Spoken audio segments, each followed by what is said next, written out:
Assalamualaikum warahmatullahi wabarakatuh.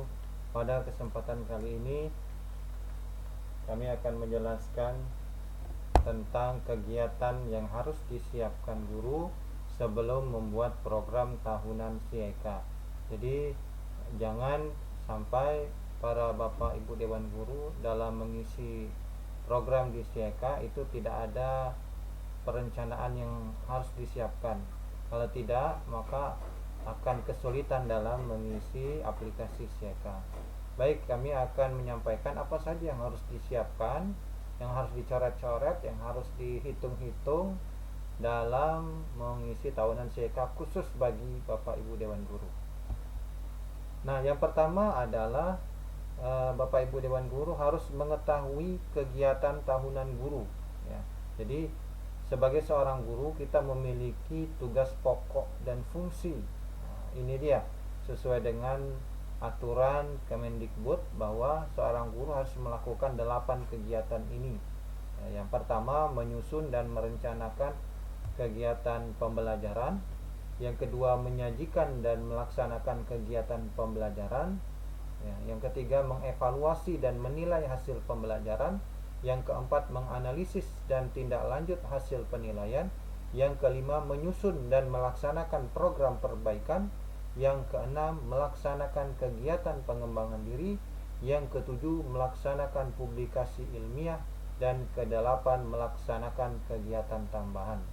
Jadi inilah 8 kegiatan utama seorang guru dalam 1 tahun.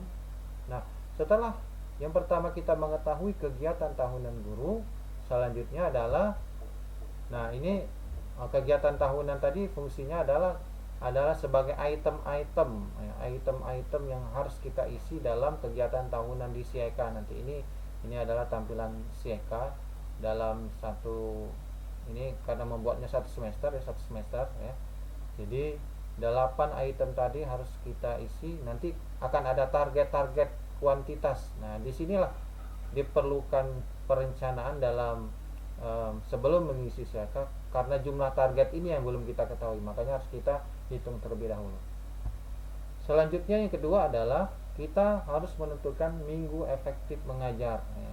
Minggu efektif mengajar ya, bukan minggu efektif secara keseluruhan, tapi minggu efektif mengajar ya. Nah, misalkan ya, ini adalah contoh saja. Misalkan dalam semester 1 ini setelah dilihat ada 19 minggu efektif mengajar ya. 19 minggu efektif mengajar, yaitu setelah dikurang-kurang hari libur, tanggal merah dan seterusnya, yang terdiri dari bulan Juli itu ada 3 minggu, bulan Agustus ada 4 minggu, bulan September ada 4 minggu, bulan Oktober ada 4 minggu, bulan November ada 4 minggu. Jadi seluruhnya ada 19 minggu efektif mengajar.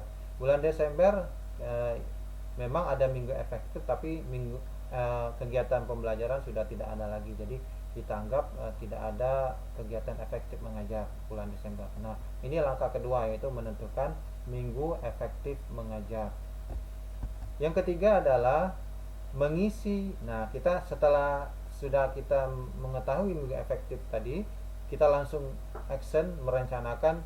Nah, kegiatan yang pertama ya, kegiatan tahunan yang pertama yang harus diketahui guru tadi adalah menyusun dan merencanakan kegiatan pembelajaran. Nah, kita isi mulai ini, menyusun dan merencanakan kegiatan pembelajaran ini apa saja kegiatannya. Nah, ini paling tidak contoh saja ya, ada 7 kegiatan dalam merencanakan pembelajaran. Apa saja? Yang pertama, membuat silabus. Nah, misalkan 1 dokumen ya kan. Sebenarnya terserah Bapak Ibu mau berapa dokumen, tapi 1 dokumen ini menunjukkan secara keseluruhan ya. Nah, membuat silabus 1 dokumen, membuat RPP 1 dokumen, membuat prota program tahunan 1 dokumen, membuat prosem program semester 1 dokumen, membuat rincian minggu efektif 1 dokumen, membuat KKM 1 dokumen, membuat SKKD 1 dokumen. Nah, artinya secara keseluruhan jadi total target kegiatan tahunan, kegiatan yang ke-1 ini, yaitu kegiatan menyusun dan merencanakan kegiatan pembelajaran ini, semuanya ada 7 dokumen. Nah, kita sudah ada nih target 7 dokumen. Target inilah yang ingin kita tentukan terlebih dahulu sebelum mengisi SIEKA. Nah, ini nanti, nah target yang pertama tadi menyusun dan merencanakan, kita biasanya dilaksanakan di awal ya kan, karena semester awal ini biasanya di bulan Juli. Nah, jadi nanti kita hanya mengisi bulan Juli. Bulan-bulan setelahnya tidak perlu di breakdown, tidak perlu diisi. Tuh. Selanjutnya yang keempat adalah kita mengisi kegiatan tahunan kedua, yaitu kegiatan menyajikan dan melaksanakan kegiatan pembelajaran ya. Menyajikan dan melaksanakan kegiatan pembelajaran. Jadi istilahnya mengajar lah ya, kegiatan mengajar kita. Nah ini kami contohkan saja, ini misalkan kami mengajar 4 kelas misalkan semuanya mapel fisika, misalkan semuanya mapel fisika dan 4 kelas ya misalkan ya. Bukan, mapel PKWU, mapel PKWU semuanya 4 kelas misalkan. Mungkin Bapak Ibu ada yang mapel lain lagi, jadi harus dibuat kelas ini mapel ini, kelas ini mapel ini, dan seterusnya. Nah jadi dari minggu efektif mengajar kita tadi, bulan Juli, Agustus, September, Oktober, November. Nah disitu misalkan pertemuannya seminggu sekali, berarti kelas 10 IPA 1 bulan Juli 3, Agustus 4, September 4, Oktober 4, November 4, dan seterusnya. Jadi kita hitung jumlah mengajar kita. Nah, setelah dihitung-hitung ya misalkan, jadi total target kegiatan tahunan kedua, yaitu kegiatan mengajar tadi, menyajikan dan melaksanakan kegiatan pembelajaran bahasanya, itu selama 1 semester adalah 76 kegiatan, ditotalkan angka-angka ini. Nah inilah target kegiatan tahunan kedua, 76 kegiatan ya. Nah ini nanti kalau di tampilan CK-nya seperti ini. Jadi seluruh bulan Juli, Agustus, September, Oktober, November, Desember tidak ada kegiatan pembelajaran lagi. Ini kita isi semua ya. Kita isi semua. Selanjutnya kegiatan yang kelima adalah kita mengisi kegiatan tahunan yang ketiga, yaitu kegiatan mengevaluasi dan menilai hasil pembelajaran ya. Maksudnya menilai lah, seperti itu ya. Penilaian, baik penilaian boleh nanti penilaiannya berdasarkan ulangan harian atau bulanan ya. Kemudian ujian semester termasuk dalam penilaian juga, atau mungkin nanti mau nambah ujian tengah semester pada bulan-bulan pertengahan semester boleh juga. Nah ini contohnya, ini kalau kami ini hanya melakukan ulangan sebulan sekali ya kan, terus ditambah lagi ujian akhir semester pada bulan Desember. Nah jadi dari 4 kelas tadi ya kan, masing-masing 1 kali. Nah 1 mapel juga ya, per mapel. Jadi ini karena kami cuma mengajar 1 mapel, jadi 4 kelas ini 1 mapel. Jadi kalau nanti Bapak Ibu ada yang mapel beda, jadi silakan ditambah lagi ya, kelas ini mapel ini, jadi semuanya ditambahkan. Nah jadi kalau berdasarkan ini total target kegiatan tahunan ketiga, yaitu kegiatan mengevaluasi dan menilai ya, penilaian selama 1 semester adalah 24 kegiatan ya. Jumlahnya 24 kegiatan. Nah ini nanti dalam tampilan CK-nya seluruh bulan kita isi ya kan, karena masing-masing bulan tadi ada penilaian kita ya kan, termasuk dari bulan Juli sampai Desember. Kemudian yang keenam adalah mengisi kegiatan tahunan keempat. Kegiatan tahunan keempat apa? Yaitu menganalisis dan tindak lanjut hasil penilaian ya. Analisis lah maksudnya ya. Mungkin pemahamannya seperti itu, mungkin analisis, mungkin ada yang lebih paham lagi bisa dikembangkan lagi nanti. Nah ini contoh kami ini ya, contoh, sekali lagi ini hanya contoh. Misalkan dari 4 kelas tadi ya, yang kami analisis hanya ujian akhir semester saja. Mungkin Bapak Ibu mau setiap ulangan harian atau setiap ulangan bulanan dianalisis boleh ya, jadi kegiatannya lebih bertambah. Nah kalau kami hanya ujian akhir semester saja yang dianalisis dari keempat kelas 1 mapel tadi ya. Jadi dalam 1 semester total target kegiatan tahunan keempat, yaitu menganalisis ini adalah 4 kegiatan gitu. Jadi karena kami hanya menganalisis ujian akhir semester, maka di tampilan CK nanti hanya di bulan Desember saja yang kami isi, seperti itu.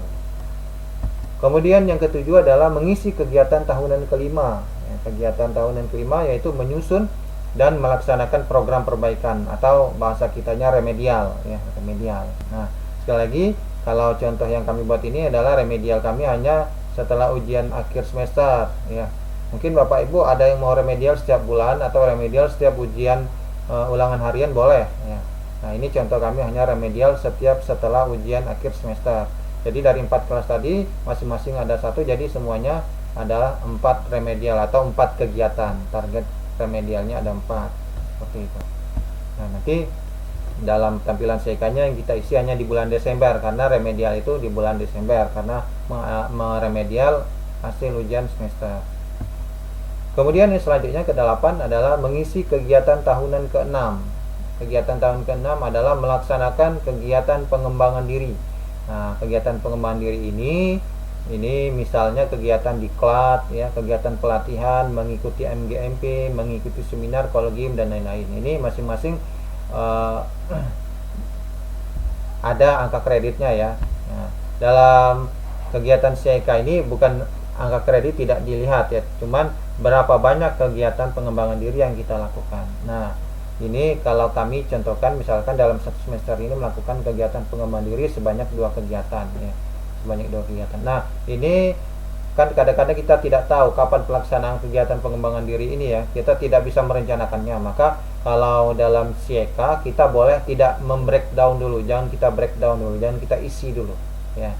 Nah, nanti ketika sudah pasti mau kita lakukan kegiatan, kita bisa mengisi di CK-nya. Nah, kalau kami isi kegiatan pengembangan diri ini di CK karena kita belum tahu kepastian ya. Misalkan diklat kan kadang-kadang kita menunggu panggilan ya kan, atau pelatihan juga begitu, seminar juga begitu, MGMP juga begitu. Jadi semuanya belum jelas, makanya belum kita isi di CK. Cuman kita bisa targetkan sekitar 2 kegiatan ya dalam satu semester ini. Yang selanjutnya ke-9 adalah mengisi kegiatan tahunan ke-7. Ini juga sama ya, yaitu kegiatan publikasi ilmiah. Ini kalau tadi adalah sebelumnya pengembangan diri, ini publikasi ilmiah. Nah, kegiatan publikasi ilmiah misalnya adalah membuat PTK, yang membuat karya ilmiah, membuat jurnal penelitian, membuat LKS, membuat diktat atau modul, membuat alat peraga belajar dan lain-lain.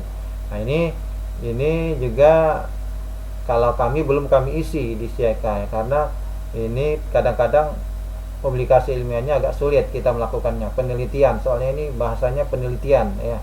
Nah, itu jadi kalau mau sekedar target bolehlah misalkan dalam satu semester kita melakukan publikasi ilmiah ini sebanyak 2 kegiatan saja, atau bahkan mungkin hanya 1 ya, karena agak sulit membuat karya ilmiah.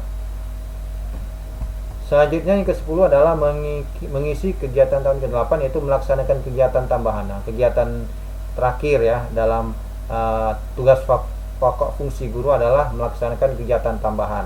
Kegiatan tambahan itu misalnya adalah sebagai wakil kepala madrasah ya, atau kepala lab ya, baik lab fisika, kimia, biologi atau komputer, kepala perpus ya, wali kelas, pembina ekstra atau OSIS dan piket. Nah, jadi kegiatan tambahan ini kita buat juga dalam rincian kegiatan CK. Ini yang kami contohkan dan yang kami alami adalah hanya beberapa kegiatan tambahan saja, tidak seluruhnya. Ini yang pertama adalah misalkan kegiatan tambahan sebagai wali kelas ya.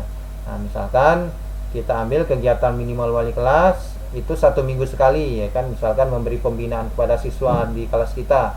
Walaupun mungkin pada kenyataannya kita memberikan pembinaan lebih dari itu, tapi kita buat di CK misalkan 1 minggu sekali saja.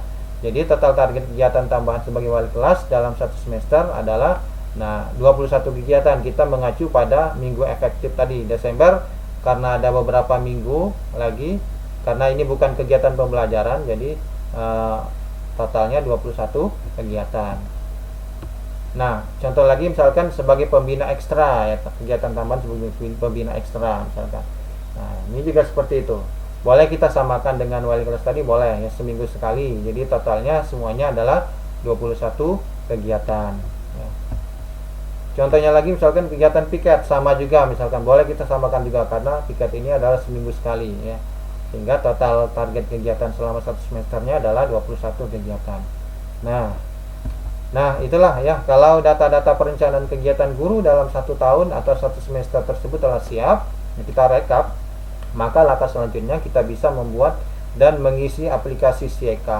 Kalau tidak, kita akan bingung dan meraba-raba dalam mengisi CK. Jadi Bapak Ibu guru harap mempersiapkan dulu di coret-coretannya ya kan, apa saja kegiatan saya, karena pembelajaran masing-masing guru itu beda-beda ya kan. Mungkin guru ekonomi dengan guru matematika beda kelasnya dan jamnya juga beda ya kan, waktunya juga beda. Jadi masing-masing harus mengisi, merencanakan ada berapa banyak saya mengajar, ada berapa banyak saya menilai, ada berapa banyak saya remedial, seperti itu sebelum mengisi CK. Nah, demikianlah, terima kasih, selamat mencoba. Assalamualaikum warahmatullahi wabarakatuh. Untuk video selanjutnya mungkin kita akan langsung bagaimana cara mengisi CIK. Ini adalah video bagaimana merencanakan mengisi CIK terlebih dahulu.